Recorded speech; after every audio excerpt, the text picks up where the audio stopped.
میرے عزیزوں، اور یہ تاریخ آج تک موجود ہے۔ انگریز ایک بڑا مورخ ہے جارج برنارڈ شاہ، اس نے کہا ہے دنیا میں بہت سارے انقلاب آئے، ریولیشن آئے، اور جو شخص انقلاب لاتا ہے وہ جب تک زندہ رہتا ہے اس کی تحریک بھی زندہ رہتی ہے، اس کی تنظیم بھی زندہ رہتی ہے۔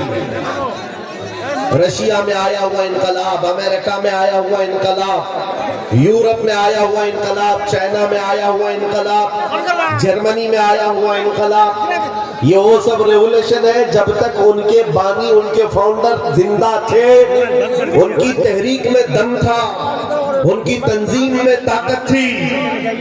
لیکن وہ جارج برنارڈ شاہ کہتا ہے دنیا میں ایک ہی انقلاب ایسا آیا ہے جس کو 14 صدیاں گزر گئے ابھی تک ٹھنڈک نہیں آئی ہے۔ وہ انقلاب ہے مدینے کی گلیوں سے نکلنے والا۔ نبی کریم صلی اللہ تعالیٰ علیہ وسلم کے نام لیوا صحابہ جب نکل پڑے تھے تو میرے عزیزوں وہ گرمی آج تک محسوس کی جا رہی ہے، آج تک۔ اور حیرت کی بات ہے، میں گزرتے ہوئے آپ کے ہاں آیا، میں بار بار مولانا سے کہہ رہا تھا اتنی رات کہاں لے جا رہا، ہمارا ہاتھ بھی نہیں دکھ رہا ہے، شبنم اتنی پڑی ہوئی ہے۔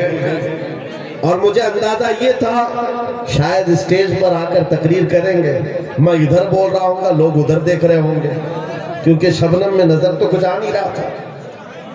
صرف کشن گنج سے یہاں آنے میں 2.25 گھنٹے لگ گئے، اتنا چھوٹا سا راستہ جس کو کوہاسا کہتے ہیں آپ یا کوہرا کہتے ہیں، اتنا زیادہ باہر ہے، اور لیکن اندر آنے کے بعد یہاں کا منظر کچھ اور ہی بتا رہا ہے، یہاں کا منظر کچھ اور ہی بتا رہا ہے۔ اندر داخل ہونے کے بعد پھر جوانی بیدار ہوتی ہے، اور اس منظر کو دیکھ کر پھر میں پکار کر کہتا ہوں یا رسول اللہ تیرے غلاموں کا آج بھی یہ منظر ہے کہ نہ انہیں زمانے کے تھپیڑے روک پاتے ہیں، نہ زمانے کے طوفان اور سیلاب، نہ ہی کوہرے اور شبنم انہیں روک پاتے ہیں۔ سخت کڑاکے کی ٹھنڈیاں باہر لگی ہوئی ہیں، لیکن اس مجمع کا ٹیمپریچر ابھی بھی 50 ڈگری سے زیادہ ہے۔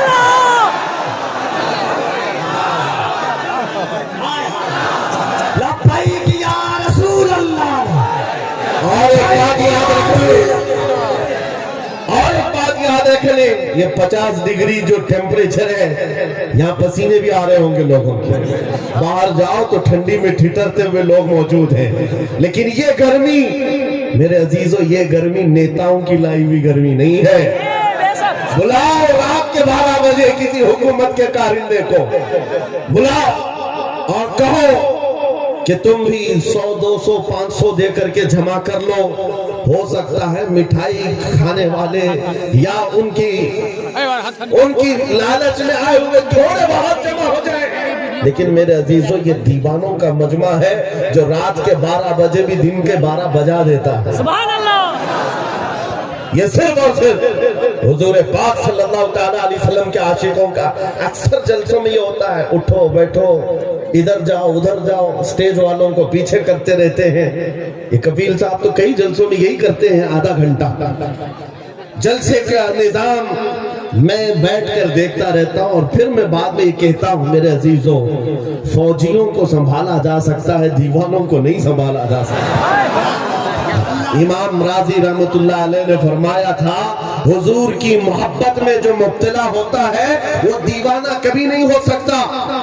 ایک بات جملہ سن لو، حضور سے جو محبت کرتا ہے وہ پاگل کبھی نہیں ہو سکتا، اور اگر کبھی ہو گیا تو صرف ان کے لیے ہی ہوتا ہے، صرف ان کے نام پر ہوتا ہے، پھر نبی کے لیے ہی دیوانہ ہوتا ہے۔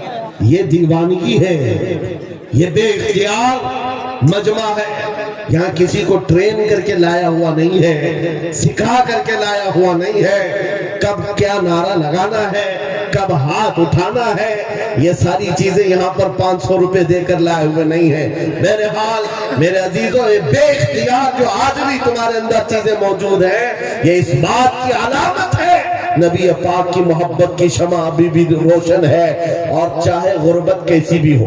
اس علاقے کے بارے میں اچھی طرح سے پتا ہے، سارے بھیڑیے تمہارے علاقے پر نظر رکھے ہوئے ہیں۔ ایک بات یاد رکھو، اس لیے کہ جہاں دولت زیادہ ہوتی ہے کتے زیادہ آتے ہیں۔ دنیاوی کتوں کی بات کر رہا ہوں۔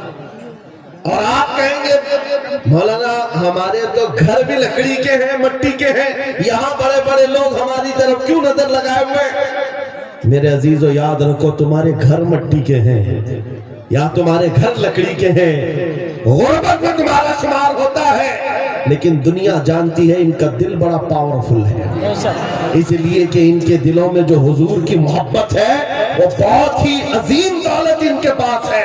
اور جہاں یہ دولت ہوتی ہے ڈاکو زیادہ آتے ہیں، زیادہ طور پر لوٹنے کی کوشش کرتے ہیں۔ اسی لیے اعلیٰ حضرت فاضل بریلوی نے فرمایا تھا، تیری گٹھری تاکی ہے اور تو نے نیند نکالی ہے، آنکھ سے کاجل صاف چرا لے یا وہ چور بلاتے ہیں، تیری گٹھری تاکی ہے اور تو نے نیند نکالی ہے۔ بڑے بڑے لوگ بہرحال کھیلتے رہے ہوں گے تمہارے سے۔ میں آج کے اس مجمع میں، آج کے اس جلسے میں آپ کو ایک انقلابی بات دے کر کے جانا چاہتا ہوں۔ بس ہو گیا سیاسی نعروں پر اپنے آپ کو بیچنا، بہت ہو گیا۔ اس کی جے، اس کی جے، اس کا جھنڈا اٹھا اٹھا کر بوڑھے ہو گئے۔ میاں تم جہاں تھے وہیں رہ گئے، اور جو آئے تھے وہ بہت آگے نکل گئے، تم وہیں کے وہیں رہ گئے۔ تمہارے کندھوں پر جنہوں نے حکومت کی وہ تو بنگلے بھی بنا لیے، پتہ نہیں کہاں کہاں اڑ کر چلے بھی گئے، تمہاری حیثیت وہی کی وہی رہ گئی۔ بات صرف یہ ہے میرے عزیزو، اگر زبان کھولنا ہے یا تمہیں اپنا دل دینا ہے تو ان گلیاروں میں گھومنے والے دنیاوی کتوں کو نہ دو، بلکہ ماررہ متحرہ کی وہ آواز کو سنو۔ فرمایا تھا سید میاں نے، کسی کی جے وجے کیوں پکارے، کیا غرض ہم کو، ہمیں کافی ہے سید اپنا نعرہ یا رسول اللہ، ہمیں کافی ہے سید اپنا نعرہ۔ حضور پاک صلی اللہ تعالیٰ علیہ وسلم کی وفاداری میں آ جاؤ۔ اس لیے کہہ رہا ہوں کہ بار بار تمہیں دنیا نہیں خرید سکتی، نہیں خرید سکتی۔ ارے اس کو خریدا جاتا ہے جو بکا نہیں ہے، جو آلریڈی بازار مصطفیٰ میں بک چکا ہو، پھر دنیا اسے نہیں خرید سکتی۔ اسی لیے خالی بھی مت رہو۔ اعلیٰ حضرت نے ایک مثال میں بتایا تھا، پتہ ہے غوث پاک کے دربار کی طرف نسبت کرتے ہوئے اعلیٰ حضرت فرماتے ہیں، تجھ سے در در سے سگ اور سگ سے ہے مجھ کو نسبت، میری گردن میں بھی ہے دور کا ڈورا تیرا۔ سگ کس کو کہتے ہیں؟ کتے کو کہتے ہیں۔ اعلیٰ حضرت غوث پاک کے دربار سے اپنی نسبت بتا رہے ہیں، سرکار غوث آپ کے دربار سے آپ کے در کو، آپ سے آپ کے دربار کو نسبت ہے، آپ کے دربار سے آپ کے ہاں پلنے والے کتے کو نسبت ہے، اور اس کتے سے احمد رضا کو نسبت ہے۔ دور کا ڈورا بھی ہے میرے گلے میں، نسبت تو ہے دور کی، لیکن مجھے جو بتانا ہے وہ یہ ہے۔ توجہ ہے آپ کی؟ مجھے جو بتانا ہے وہ دوسرا مصرع ہے۔ اعلیٰ حضرت